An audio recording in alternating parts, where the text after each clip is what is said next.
Ultimately, it comes to what we find rational and reasonable and believable. Yeah, of course it does.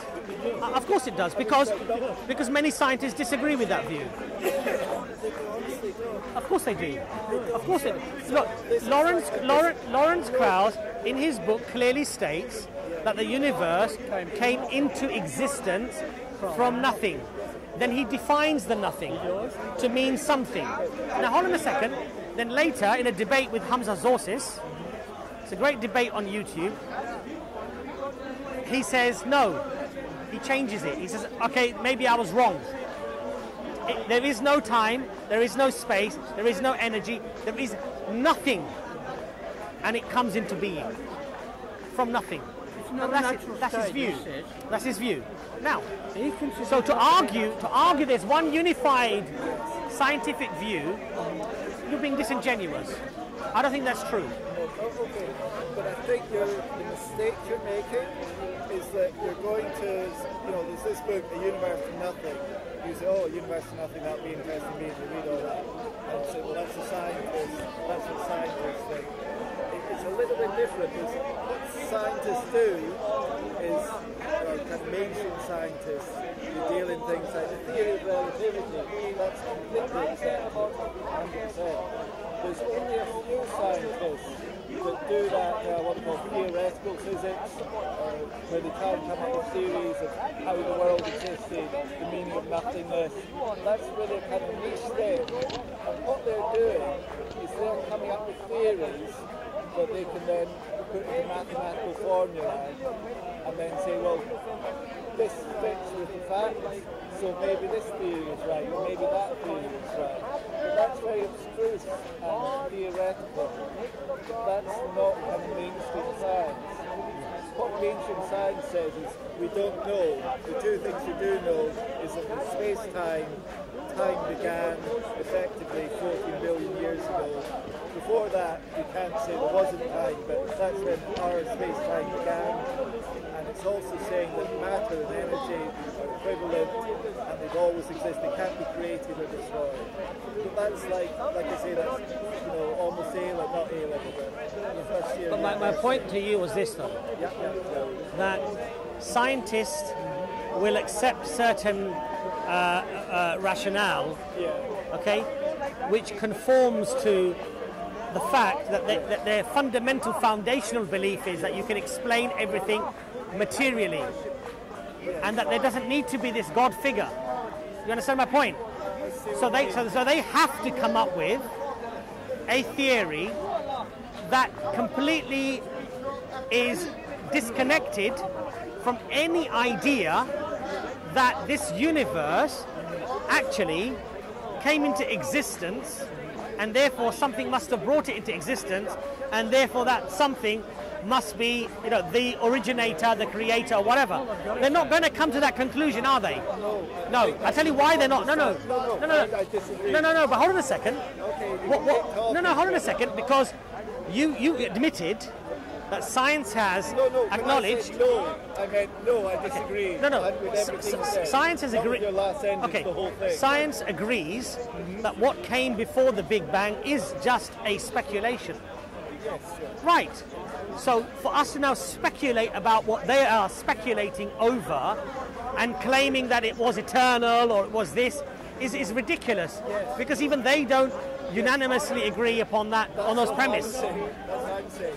So what I'm saying is, actually, it doesn't have to be something before. If that's a mistake on your part, you're thinking something has to come before. Because is there anything in the universe that you see that comes into existence from a void of anything? No, that's the wrong question. Why? Is there anything in the universe that comes into existence? Without, you name one? Without anything else being responsible for that? No, but just that comes into, that doesn't exist and then it does exist. From something else? Yes. Everything, yes. From nothing. No. Exactly, that's my point. Everything that's in the universe is here today, it was there at the Big Bang, it'll be there at the end of So what I should believe then is that every principle within this universe points to a cause and effect, but the universe itself, I must expect, accepts no cause and effect with the universe. But everything else in the universe, yes, cause and effect, cause and effect, cause and effect, but the universe itself, I've got to come up with ideas where there's no cause and effect. Science is a idea of constant inquiry. It doesn't start, it continues. But what we're saying, no, at this point. yes, but our argument, What about the big but our argument, You didn't know anything about our argument is not just on this one point. We're saying that it is not unreasonable for me. It is not unreasonable for me. Say the same thing Hold about on, God. hold on a second. Hold on a What was second. the God that created Let me just finish. God? Did you just move It's not anything around? unreasonable. It's not unreasonable for the believer to say that the universe came into existence and must have had a cause of its existence. It's not an unreasonable thing to say. To suggest that that is unreasonable, implicitly wrong, because you might have some formula, mathematical formulas that might show that, oh, this thing could have existed. Doesn't mean that that is what happened. Maybe we should, because I did listen to you with the Quran stuff.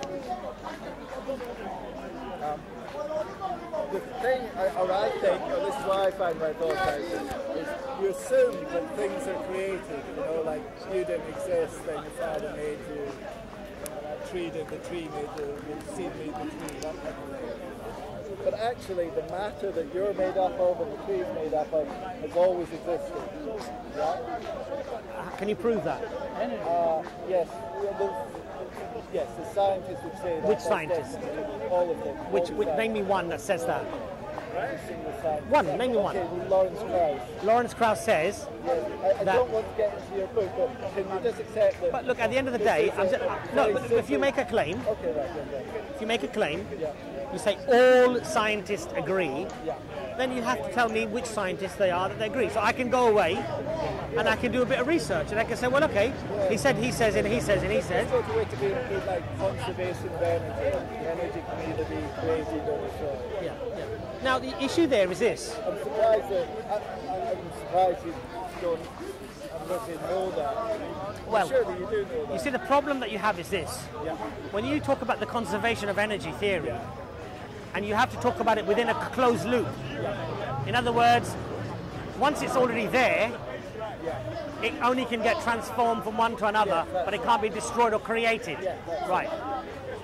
You have to have certain premise about the beginning of the universe, and some of those, hold on a second, and some of those premise have to be that this energy and this matter always existed. Because if you don't have that premise, then you're in a big problem again. Because the theory breaks down. But those assumptions are already there before you carry out the experiments. That's my point. You're not saying, let me find out if energy and matter can come into existence from nothing. You're not saying that. What you're saying is they can't. They have to already be there. Because there's no God. Not because no, that is exactly what they're doing. Because the alternative, no, because there's no God. Because that's what they found. They did the experiments, and this is what they found: conservation of energy, matter's never created and destroyed. That's what they found. So you have to go. So what brought the energy and the matter of the universe into existence? It always existed. So you believe in the eternal universe, and I believe in the eternal God. No. That's the difference. Of course. You're not even listening to what I am listening to what you're saying. When you say eternal, you mean time. Yes. Just explain again. It's very simple, generally accepted physics. Is that you don't have time, you have space-time, and time started 40 million years ago. For this universe? Yes. Were there other universes that existed before this universe? Well, that's a good question, Azan. The answer is obviously we don't know. Right. There could be. There doesn't have to be. Was there history in those universes that preceded our history of our universe coming into existence? Again, we don't know. If there was history, did time go forward or back? Was there three kinds of time? We don't know. There could be. There could have been a universe kind of a universe before our universe. with time, before our universe. And how do you explain the that caused fine-tuning of our universe here? That's a different question. I'm asking you a simple question. Okay. It's a fair question, right? Because if you if you convert gravity into a ruler, into a scale, and you stretch it from the entire 2 points of the universe, 14 billion years across, and you move gravity on that scale by just 1 inch, you realize that we wouldn't be here today, right? I've spoken to people about that, and basically they say that's not really so. Okay. The answer would be there basically two answers to that. One is maybe there's lots of universes. We don't know, but there could be lots of universes, and we're just lucky to live in the right one. Not lots. It can't be lots. It has to be infinite. It has to be, because the probabilities on the scale are so incredible. The strong nuclear forces holding protons and electrons together, and the precision of that, the scale of gravity, and the cosmological constant. Just these 3 out of the main 40 laws, the probability of them all finding their measure randomly or accidentally is the probability of 1 atom in the entire known universe. 1 atom. That's a finite and that, yes, I agree. But when we're dealing with balances of probability, when somebody says to me, I'd rather go with the scale of 1 atom to the entire universe as a valid probability of its existence, I'd rather go with the flip of the coin on the other side. So just quickly, Abbas, Assalamu alaikum, I'm going to shoot because I've run out of battery and everything, yeah? Guys, thank you for having a nice chat. And the only way you get out of that problem is you have to start now talking about multiverse. And the only way you get out of that, and the only way you have to get out of that problem is you have to be talking about infinite multiverse. You can't talk about lots. She's been waiting here for about an hour to talk to you. She just wants to get your contact details. She wants to discuss something with you. She's a Muslim. Okay. Yeah. I can write it down for her if she wants. All right. So the problem, how they get away with that, is by. Sorry, Zad, you interrupted me and turned away. Sorry. I'm surprised you don't know the difference between a very big number and an infinite number. But it doesn't really matter. It's the same thing.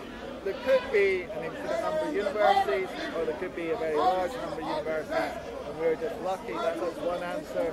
The other answer would be my email address. The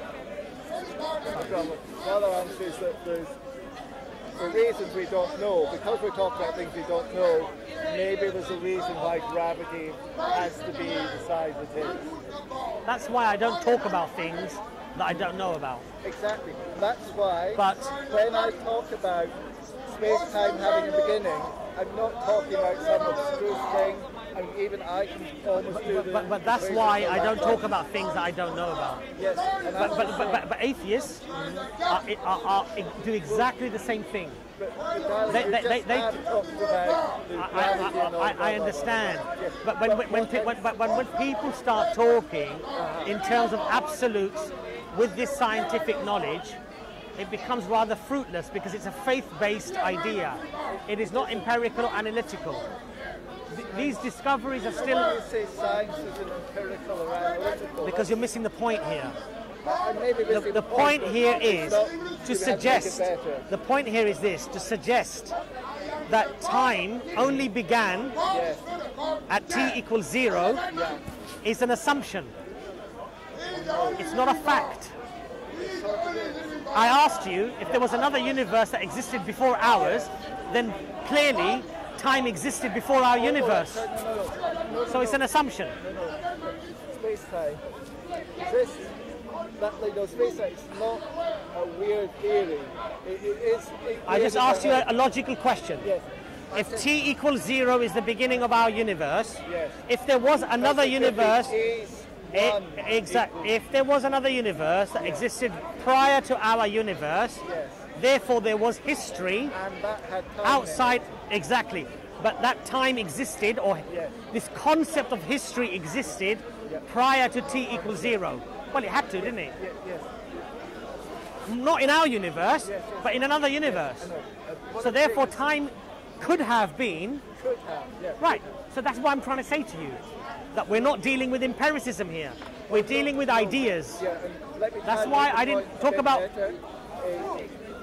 What we know is that in our universe, time began 40 billion Right. years ago. That we know. I have no problem with that. Okay, so what I'm saying I don't have no problem with that. If you want to understand how the world works, the best thing is to start with what we actually know, Yes. what's well understood and known. Yes. And the two things are that the universe, that matter that we have, Yes. it couldn't have been created out of nothing, and it hasn't been. But you can't say that with empiricism. You can say that because it doesn't fit the model of the conservation of energy theory. But because you have that theory, you want to fit that square plug through that round hole. You want to no, because with all due respect, no, with all due because no, you're not doing that. What you see in the material universe suggests to you that energy and matter can't come into existence by itself. Because that's a law of physics Right, in this universe. and I agree with that. Okay, good. That it can't come about by itself. The only difference that we have is who brought it into being or how it came into being. You haven't understood. It doesn't say that God can make it. Look, you said to me time existed when our universe existed. Yeah. There was no time before that. Was there a universe? Is it possible that there was a universe that existed Perfectly possible. prior to our universe? There could have been a million. So time could exist before our universe. As far as we know, it didn't, but it could. It didn't in our universe because that's when it came into existence. But a universe, let's say for argument's sake, this is our universe coming into existence. It didn't come into existence. So Okay, this is matter. This is matter Already existing. Okay, that's an assumption. No, that's what we know so far. No, we don't know that. What we know, what we know is that the conservation of energy theory suggests, it says that energy and matter cannot come into existence, right? It can only be transformed from one to another. Right, okay.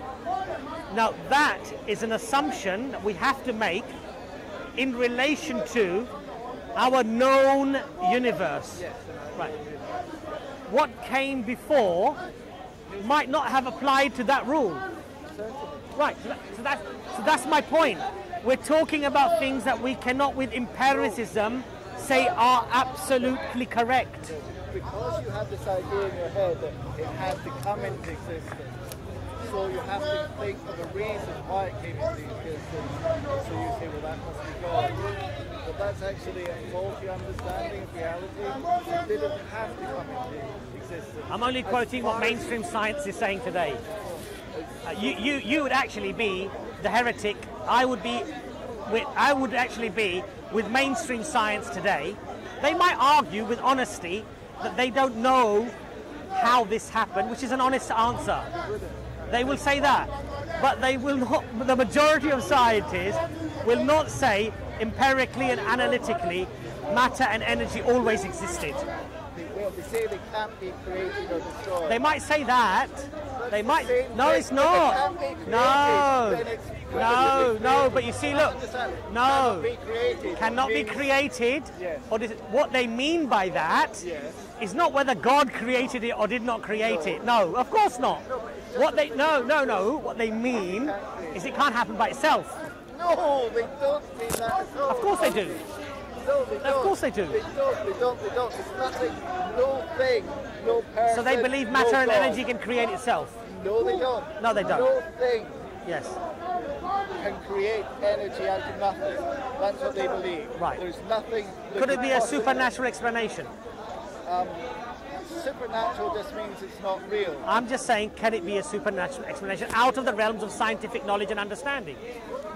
You've got to get out of bounds of scientific knowledge.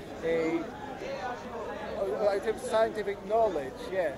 So what our knowledge, which is finite, of what we know and understand today, there could be something supernatural that lies outside that, isn't it?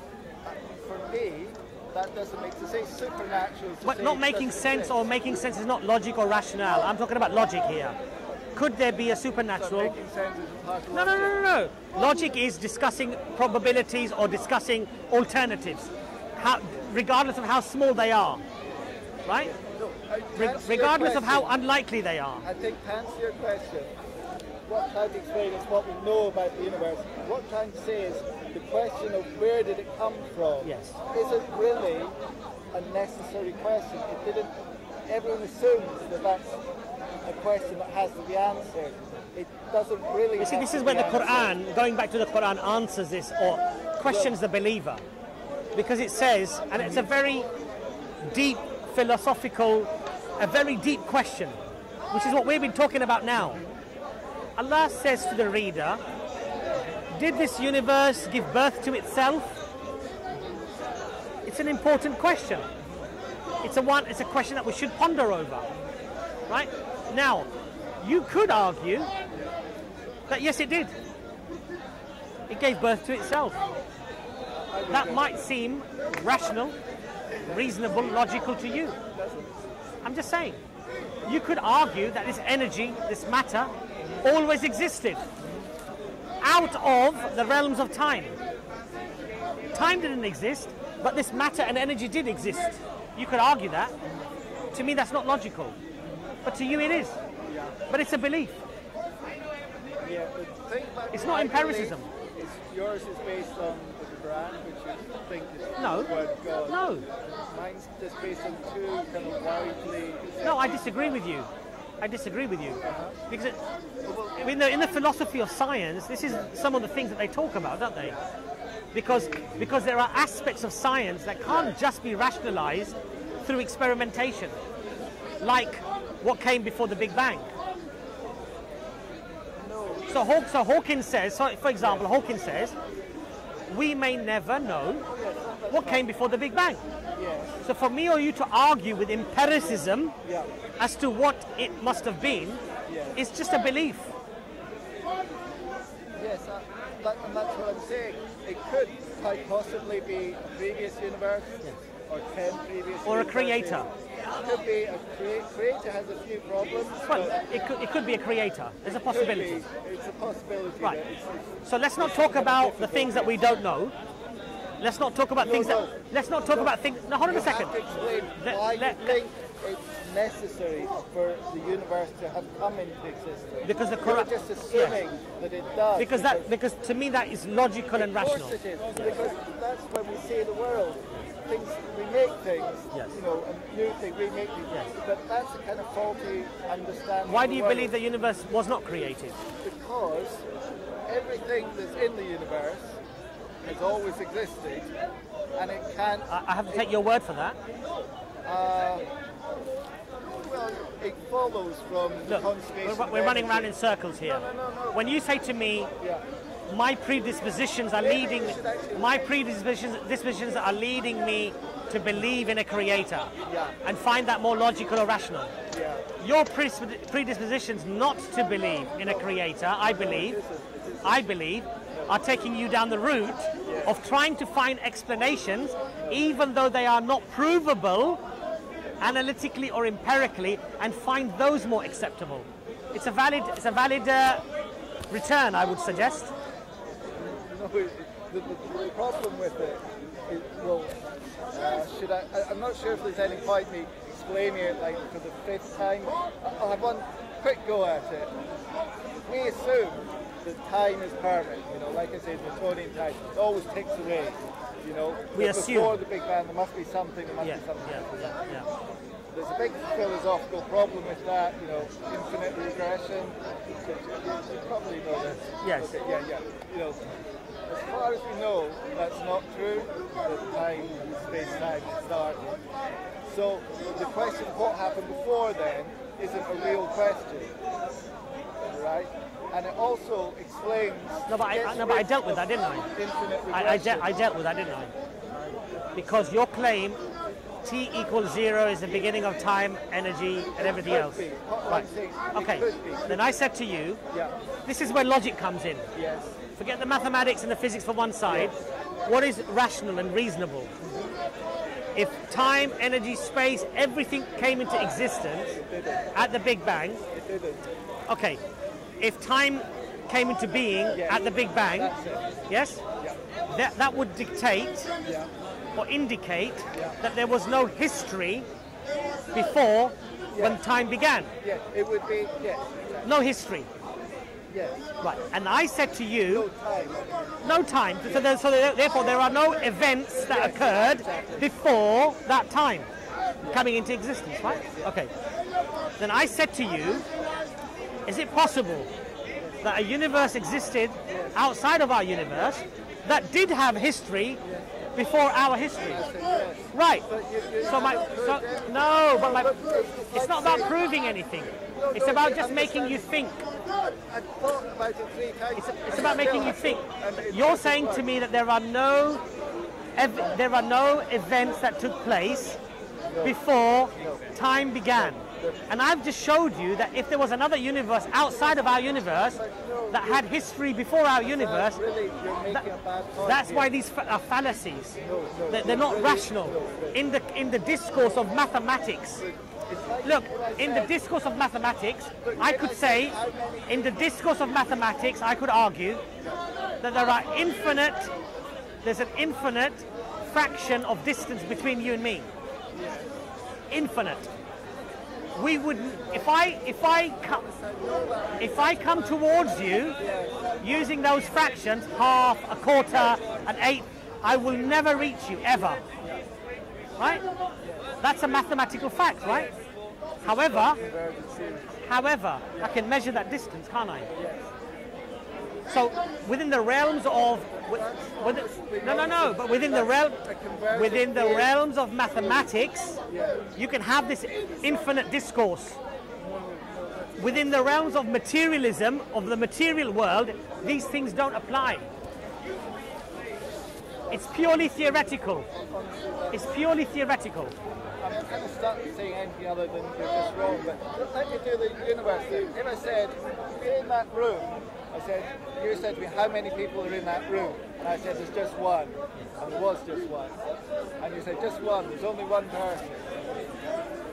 And then you said, could there be 2 people in that room? And I said, yes, there could be 2 people.